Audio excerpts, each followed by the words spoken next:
नमस्कार, स्वागत है आप सभी का न्यूज 18 राजस्थान पर। मैं हूं आप सबके साथ ऋषिका। शुरुआत करेंगे इस वक्त की बड़ी खबर के साथ। चुनाव के लिए हिमाचल तैयार है। बता दें 68 विधानसभा सीटों के लिए वोटिंग आज से शुरू होगी। सुबह 8 बजे से मतदान शुरू हो जाएगा और शाम 5 बजे तक वोट डाले जाएंगे। बता दें कि कुल 7,881 मतदान केंद्र बनाए गए हैं। मैदान में 412 उम्मीदवार हैं। वहीं वोटिंग को लेकर सुरक्षा के भी पुख्ता इंतजाम कर लिए गए हैं। केंद्रीय बलों की 67 कंपनियां तैनात की गई हैं। 11,847 पुलिस कर्मचारी भी सुरक्षा के लिए तैनात किए गए हैं। बड़ी खबर इस वक्त की, हिमाचल में आज होगा मतदान। 68 विधानसभा सीटों के लिए वोटिंग आज सुबह 8 बजे से शुरू हो जाएगी और शाम 5 बजे तक वोट डाले जाएंगे। विधानसभा चुनाव हिमाचल में, जिसके लिए आज से मतदान शुरू हो रहा है। 68 विधानसभा सीटों के लिए बता दें कि आज मतदान हो रहा है। सुबह 8 बजे से वोटिंग शुरू हो जाएगी, शाम 5 बजे तक वोट डाले जाएंगे। बीजेपी कार्य समिति की बैठक आज होने जा रही है। झुंझुनू से बड़ी खबर बता दें, आज से बीजेपी कार्य समिति की बैठक 2 दिन तक चलेगी। बता दें कि बीजेपी की कार्य समिति की बैठक 2 दिन तक चलने वाली है। पहले दिन जिला अध्यक्षों, जिला प्रभारियों की बैठक होगी, वहीं दूसरे दिन बीजेपी की प्रदेश कार्य समिति की बैठक होगी। इस बैठक में 400 से ज्यादा बीजेपी के नेता हिस्सा लेंगे। विधानसभा चुनाव, संगठन मजबूती जैसे विषयों पर इस बैठक में चर्चा होगी। बड़ी खबर इस वक्त की आपको बता रहे हैं। आज से बीजेपी कार्य समिति की बैठक शुरू हो रही है। 2 दिन तक ये बैठक चलेगी, जिसमें 400 से ज्यादा बीजेपी के नेता हिस्सा लेने वाले हैं। 2 दिन तक चलने वाली इस बैठक में पहले दिन जिला अध्यक्षों और जिला प्रभारियों की बैठक होगी। इसके बाद दूसरे दिन बीजेपी की प्रदेश कार्य समिति की बैठक होगी और बीजेपी कार्य समिति की बैठक झुंझुनू के चुड़ैला में बीजेपी की प्रदेश कार्य समिति की बैठक होगी। 2 दिवसीय प्रदेश कार्य समिति की बैठक का आयोजन होगा। आज जिला अध्यक्षों और जिला प्रभारियों की बैठक होगी। 42 मंडलों में बीजेपी के सांसद और विधायक फीडबैक लेंगे। 11 सांसद और 31 विधायक करेंगे आज मंडल प्रवास। वहीं रविवार को आयोजित होगी प्रदेश कार्य समिति की बैठक। इस बैठक में आगामी विधानसभा चुनाव, संगठन सहित अहम मुद्दों पर चर्चा की जाएगी। प्रदेश प्रभारी अरुण सिंह सहित केंद्रीय मंत्री भी इस कार्य समिति की बैठक में भाग लेंगे। बड़ी खबर इस वक्त की। बीजेपी कार्य समिति की बैठक झुंझुनू के चुड़ैला में बीजेपी की प्रदेश कार्य समिति की बैठक होगी। ज्यादा जानकारी लेंगे सहयोगी कृष्ण सिंह शेखावत से, जो फोन लाइन पर हमारे साथ जुड़ चुके हैं। कृष्ण, क्या कुछ जानकारी इस बैठक को लेकर? आज से 2 दिवसीय बैठक शुरू होने वाली है बीजेपी की। जी ऋषिका, मैं आपको बता दूं कि ये झुंझुनू के चुड़ैला स्थित जेजेटी यूनिवर्सिटी में भाजपा की प्रदेश कार्य समिति की 2 दिवसीय बैठक है, वो आज से शुरू होगी। और बैठक में आज जो पहले चरण में है वो जिला अध्यक्षों और जिला प्रभारियों की बैठक होगी। साथ ही झुंझुनू के जो 42 मंडल है, उन मंडलों में 11 सांसद और 31 विधायक है, वो जाएंगे, वहां पर प्रवास करेंगे। मंडल अध्यक्ष और जो मंडल की कार्यकारिणी है उससे फीडबैक लेंगे। और जो आगामी दिन यानी कि रविवार को जो प्रदेश कार्य समिति की बैठक होगी, उस कार्य समिति की बैठक में ये जो विधायक और सांसद है, ये जो वहां की जो फीडबैक लेके आएंगे वो प्रदेश कार्य समिति की बैठक के सामने रखेंगे। क्योंकि शेखावाटी की 21 सीटें हैं, इनमें से 8 सीटें हैं वो सीकर की हैं, 6 सीटें चूरू की हैं और 7 सीटें हैं वो है झुंझुनू की। तो इस शेखावाटी बेल्ट में माना जा रहा है कि भाजपा को संगठन है वो मजबूत करने में जुटा हुआ है। क्योंकि पिछले दिनों भी पीसीसी चीफ गोविंद सिंह डोटासरा है, उनके विधानसभा क्षेत्र लक्ष्मणगढ़ से भाजपा ने किसान हुंकार रैली का आयोजन किया था। और अब ये जो देखा जा रहा है कि कहीं ना कहीं भाजपा है वो शेखावाटी पर ही फोकस कर रही है। क्योंकि शेखावाटी में अभी के वर्तमान विधायकों की बात करें तो भाजपा के महज 21 सीटों में से 3 ही विधायक हैं। तो आगामी विधानसभा को लेकर देखा जा सकता है कि पार्टी को किस तरह से मजबूत किया जाए ताकि आगामी विधानसभा चुनाव में जो भाजपा की स्थिति है वो बेहतर हो सके। और जो दूसरे दिन जो बैठक होगी उसमें जो संगठन की मजबूती, आगामी विधानसभा चुनावों सहित अहम मुद्दे हैं, उन पर चर्चा होगी। साथ ही जो सरदार शहर के उपचुनाव है उसको लेकर भी मंथन हो सकता है। जी हाँ, तो कृष्ण, कहा जा सकता है कि जो 2 दिवसीय बीजेपी की बैठक होने वाली है, इसमें आगामी जो विधानसभा चुनाव है और जो आगे की रणनीति है उसको लेकर पार्टी जो है आज इन 2 दिनों में कुछ बड़े महत्वपूर्ण यहाँ पर बैठक में चर्चा कर सकती है। कृष्ण,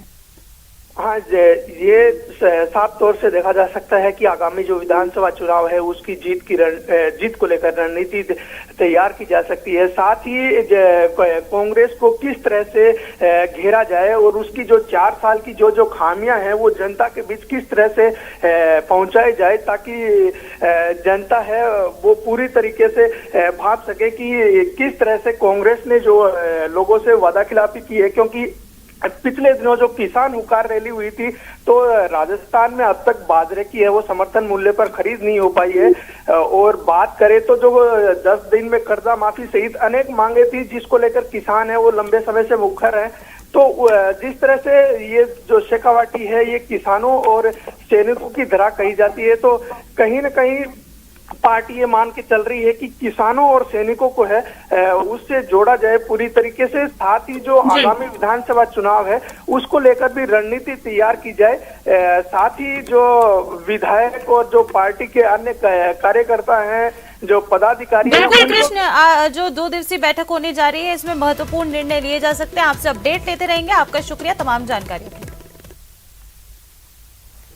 और देखिए, झुंझुनू के चुड़ैला में आज से शुरू होने वाले 2 दिवसीय कार्य समिति की बैठक में आगामी विधानसभा चुनाव और संगठन की मजबूती सहित कई बड़े मुद्दों पर चर्चा होने वाली है। इस बैठक में आज बीजेपी के जिला अध्यक्षों और जिला प्रभारियों की बैठक होगी, तो वहीं दूसरे दिन रविवार को बीजेपी की प्रदेश कार्य समिति की बैठक होगी, जिसमें 400 से ज्यादा बीजेपी नेता शामिल होंगे।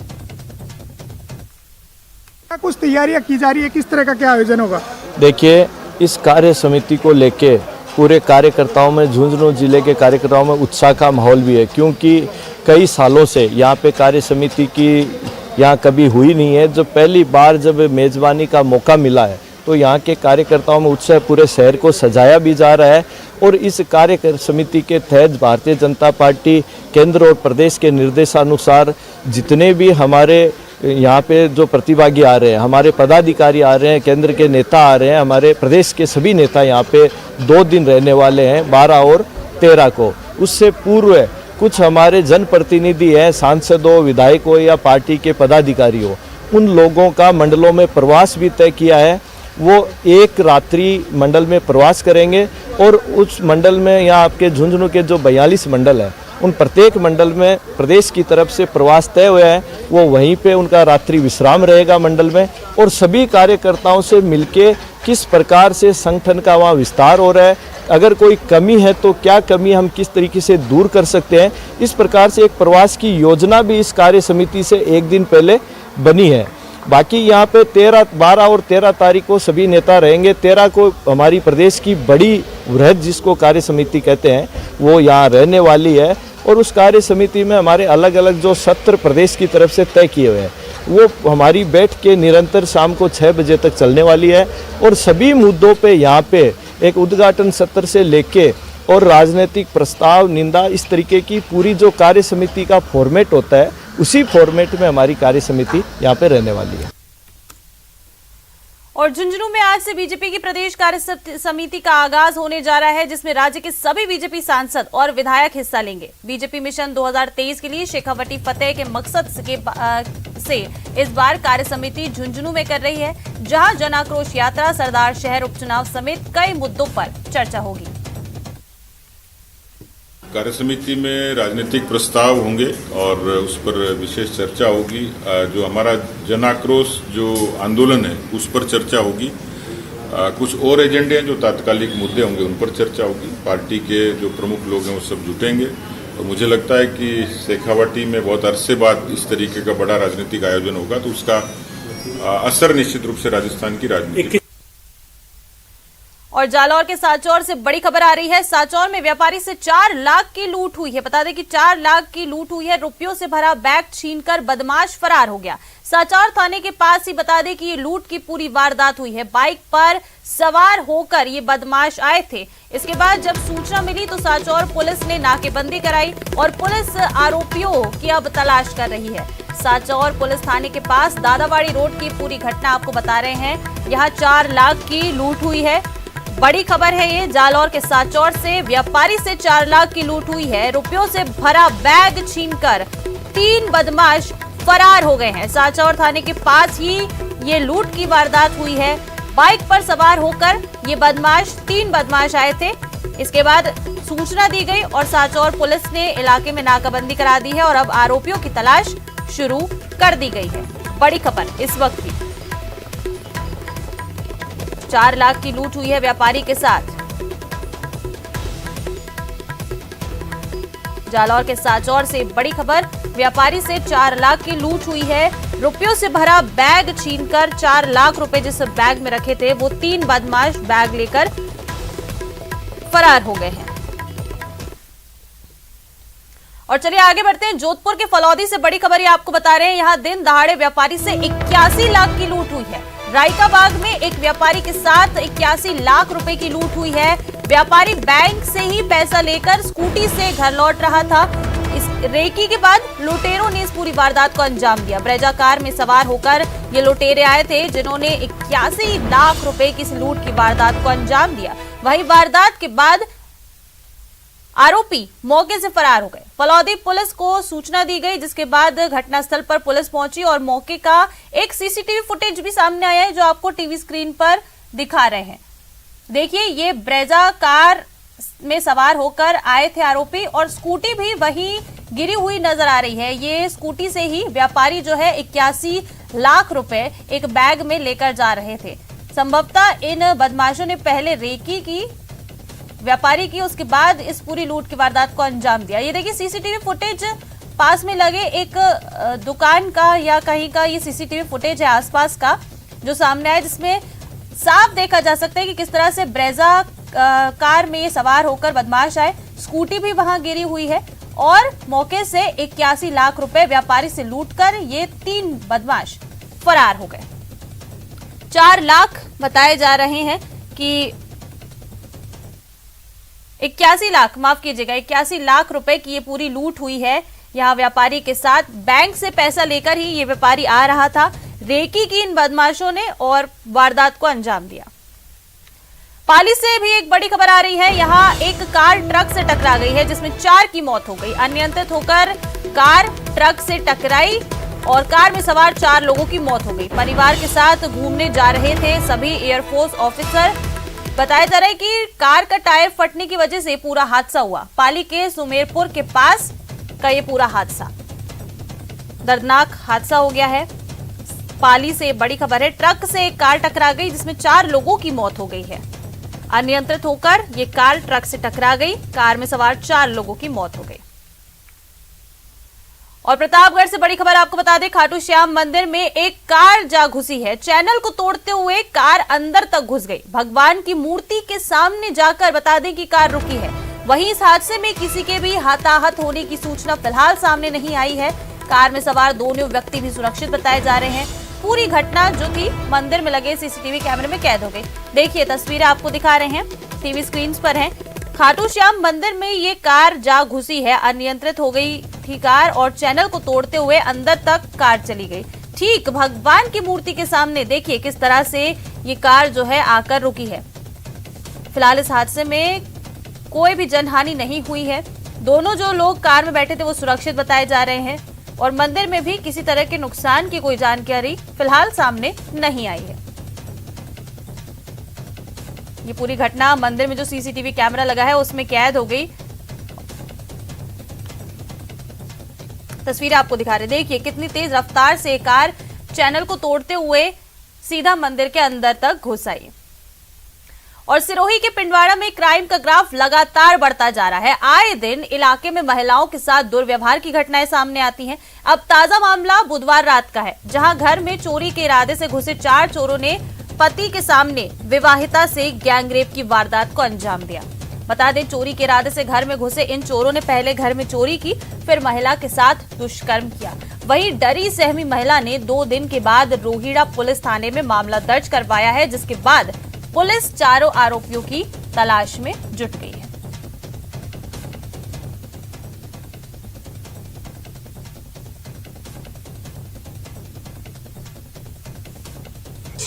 चोर आया, हम लोग का लूट मार किया, मेरे गला दबा दिया, मेरे औरत को पटके किया ना, कुछ मेरे सामान सा सब बिखेर दिया। बिखेरने के बाद हमारा सब घास वास था वो लिया। उसके बाद औरत के साथ दुष्कर्म किया। उसके बाद सर पुलिस वाले को सुबह हम सूचना किए, पुलिस वाला आया, तपास किया।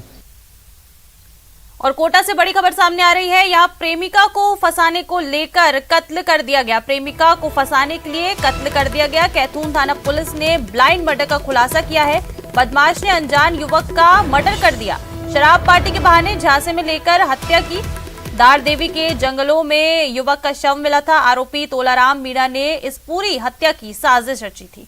बड़ी खबर कोटा से, प्रेमिका को फंसाने के लिए एक कत्ल कर दिया गया। कैथून थाना पुलिस ने ब्लाइंड मर्डर का खुलासा किया है, जिसमें बदमाश ने एक अनजान युवक का मर्डर कर दिया। शराब पार्टी के बहाने झांसे में लेकर ये हत्या की गई। और देखिए, सुजानगढ़ शहर में जून 2012 में 10 साल की नाबालिग के साथ बलात्कार के बाद हत्या करने के मामले में आरोपी कमल किशोर को एडीजे न्यायालय ने आजीवन कारावास की सजा सुनाई है। हालांकि इस मामले में 3 और आरोपियों को संदेह का लाभ देते हुए बरी कर दिया गया। इस मामले में कोर्ट ने जांच अधिकारी महेंद्र सैनी और 3 अन्य आरोपियों को साक्ष्य विलोपन का दोषी मानते हुए उनके खिलाफ चालान पेश किया है। ये 11 जून 2012 कस्बा सुजानगढ़ के नलियाबास में एक 10 वर्षीय बच्ची के साथ में मुलजिम कमल किशोर माली पुत्र सुखदेव माली ने उस बच्ची के साथ में बलात्कार करके उसकी हत्या की और उसका शव घर में बनी कुएं के अंदर डाल दिया था। इस प्रकरण में अनुसंधान अधिकारी प्रथम ने अपने अनुसंधान में केवल मात्र एक आरोपी को 302 और 376 201 में आरोपी माना। द्वितीय अधिकारी ने 3 अन्य जो मुलजिमान थे, जिनका नाम सुखदेव वगैरह, इनको भी इसमें आरोपी माना। न्यायालय में चार्जशीट पेश होने के बाद में इसमें अभी तक टोटल 18 गवाहों को न्यायालय में परीक्षित कराया गया अभियोजन की ओर से, और 54 दस्तावेजों को अभियोजन की ओर से इसमें प्रदर्शित कराया गया। कुल 12 वस्तुओं को उसमें आर्टिकल डाल करके 35 से अधिक न्यायिक दृष्टांतों को, जो कि सुप्रीम कोर्ट और हाई कोर्ट के न्यायिक दृष्टांत थे, उनको न्यायालय में प्रस्तुत किया गया। राष्ट्रीय लोक अदालत का आयोजन होने जा रहा है। राजस्थान हाईकोर्ट परिसर सहित प्रदेश भर में की बता दें आयोजन होगा। हाईकोर्ट परिसर में सुबह 10 बजे से लोक अदालत लगेगी। मामलों की सुनवाई के लिए किया गया है रजिस्टर्ड। बड़ी खबर इस वक्त की आपको बता रहे हैं।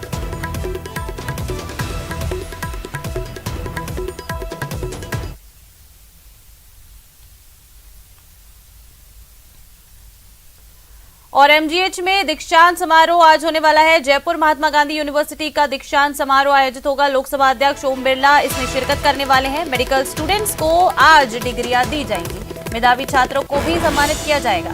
बड़ी खबर इस वक्त की ये आपको बता रहे हैं। ओम बिरला आज पहुंचेंगे महात्मा गांधी यूनिवर्सिटी के दीक्षांत समारोह में। इसमें शिरकत करेंगे ओम बिरला। यहां मेडिकल स्टूडेंट्स को डिग्रियां दी जाएंगी। महात्मा गांधी यूनिवर्सिटी का दीक्षांत समारोह होगा, जिसमें लोकसभा अध्यक्ष ओम बिरला आज शिरकत करने पहुंचेंगे और यहां पर मेडिकल स्टूडेंट्स को डिग्रियां दी जाएंगी। इसके साथ ही मेधावी छात्रों को भी सम्मानित किया जाएगा। गरीब लोगों को 8 रुपए में भरपेट खाना खिलाने के मकसद से शुरू हुई इंदिरा रसोई योजना की प्रसिद्धि बढ़ती ही जा रही है। हाल ये है कि अब आम लोगों के साथ साथ विदेशी पर्यटक और अमीर लोग भी यहाँ खाना खाने आने लगे हैं। 8 रुपए में खाना खाकर विदेशी पर्यटकों ने इस योजना के लिए सीएम अशोक गहलोत की तारीफ की।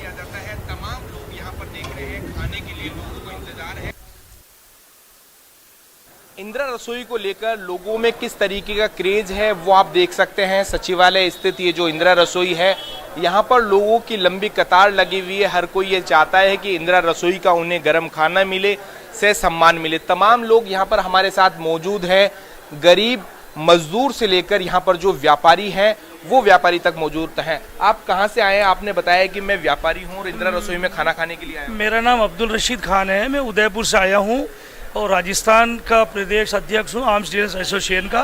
सेक्रेटरीट में काम आया था तो लंच का टाइम हो गया तो मैं इंदिरा रसोई में यहाँ आया हूँ और अच्छी लंबी कतारें हैं और यहाँ का माहौल भी बहुत अच्छा है। कोई यहाँ भेदभाव नहीं देखने को मिला है, अमीर गरीब सब तबका लोग यहाँ खाना खा रहे हैं। और आपको लाइन में लगना पड़ रहा है इंदिरा रसोई में खाना? मैं लगा हुआ हूँ, इससे मुझे कतई शर्म नहीं है, मैं बहुत खुश हूँ। हमारे मुख्यमंत्री साहब अशोक गहलोत साहब ने जो योजना चलाई है बड़ी सराहनीय है, हम इसकी प्रशंसा करते हैं। और खाना भी मैंने लोगों को खाते देखा, बहुत अच्छा खाना है और हम भी इसकी बात। क्या कुछ कहेंगे भैया, आप क्या करते हैं? इंदिरा रसोई में खाना खाने के लिए आए, क्या कहेंगे आप? हमने टाइल्स पत्थर का कार्य करते हैं, अपन भरतपुर के रहने वाले हैं।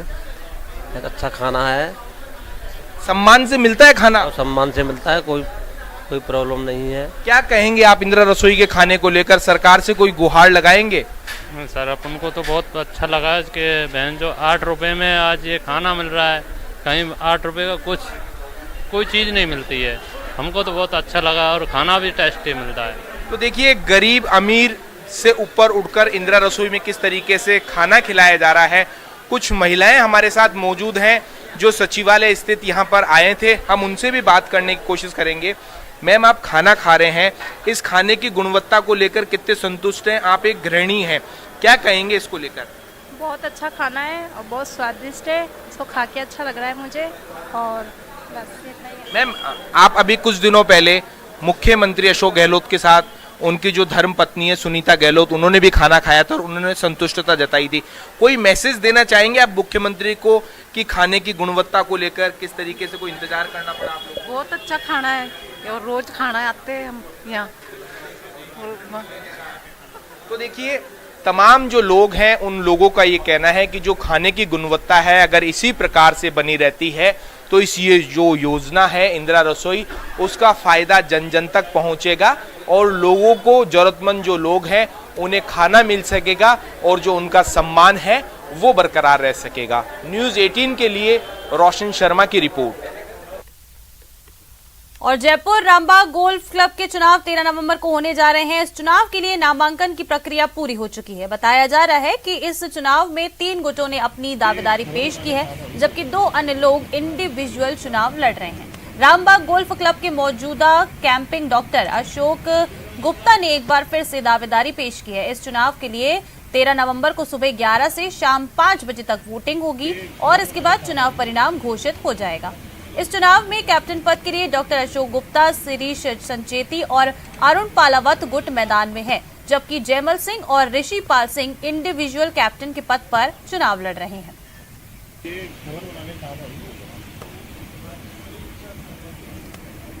और प्रदेश कांग्रेस में मचा सियासी बवाल थमने का नाम नहीं ले रहा है। रोज नए नए बयानवीर आते हैं और कुछ न कुछ ऐसा कह जाते हैं जिससे सियासी पारा चढ़ जाता है। ताजा मामला स्वास्थ्य मंत्री प्रसादी लाल मीणा का है, ये रिपोर्ट देखिए। चेतावनी हुई बेअसर, जुबानी जंग ने पकड़ा जोर। प्रदेश के चिकित्सा मंत्री प्रसादी लाल मीणा के बयान को सुनिए और इसका अर्थ निकालिए। ना मेरे को कभी सेक्रेटरी की परेशानी आई, ना कोई विभाग में परेशानी आई। ACR भी मैं खुद ही भरता हूँ, कभी परेशानी नहीं आई। अधिकारी, ऐसा कोई अधिकारी नहीं लगा मेरे तीनों कार्यकाल में जिसने मेरी बात को तवज्जो नहीं। मीणा ACR भरने पर छिड़ी सियासत को सिरे से खारिज कर रहे हैं। वो साफ कह रहे हैं कि जो कांग्रेस में नहीं रहना चाहते हैं वही अनाप शनाप बयान दे रहे हैं। मीणा कह रहे हैं कि अगर आला कमान ने कोई निर्देश जारी करते हुए बयान देने पर रोक लगा दी है तो फिर बाकी नेताओं को भी इसकी अहमियत समझनी पड़ेगी। ये कोई स्टेटमेंट देने वाले लोग हैं, हाईकमान ने भी कह दिया स्टेटमेंट बंद करें। जो हमारे प्रभारी संगठन महासचिव ने जो सलाह दी, उसके बाद कोई जिसको कांग्रेस में नहीं रहना वो स्टेटमेंट दे रहा है। स्टेटमेंट देना गंभीर बात है, उनको सोचना चाहिए। तो हाईकमान ये कह रहा है कि किसी तरह का स्टेटमेंट नहीं देना। दरअसल पिछले दिनों खाद्य मंत्री प्रताप सिंह खाचरियावास की तरफ से अफसरों की ACR भरे जाने को लेकर एक बयान आया था, जिसके जवाब में जलदाय मंत्री महेश जोशी ने PC करके अपने मन की बात कही। खाचरियावास ने महेश जोशी से माफी मांगकर मामले का पटाक्षेप करना चाहा, लेकिन सच यही है कि कई बयानबाजों ने मोर्चा थाम लिया। बेलगाम नौकरशाही को लेकर विधायकों ने भी सवाल खड़े किए। राजेंद्र गूढ़ा और दिव्या मदेरणा ने इस मसले पर लगातार बयान देकर मामले को गरमाए रखा, जिससे जनता में गलत मैसेज जाने लगा। डैमेज कंट्रोल में जुटे आला कमान ने कांग्रेस में चल रही खींचतान और गुटबाजी को लेकर प्रियंका गांधी के सलाहकार और राजस्थान में भारत छोड़ो यात्रा के प्रभारी विभाकर शास्त्री को जयपुर भेजा। चलिए इस बुलेटिन में फिलहाल इतना ही। देखते रहिए न्यूज़ 18 राजस्थान।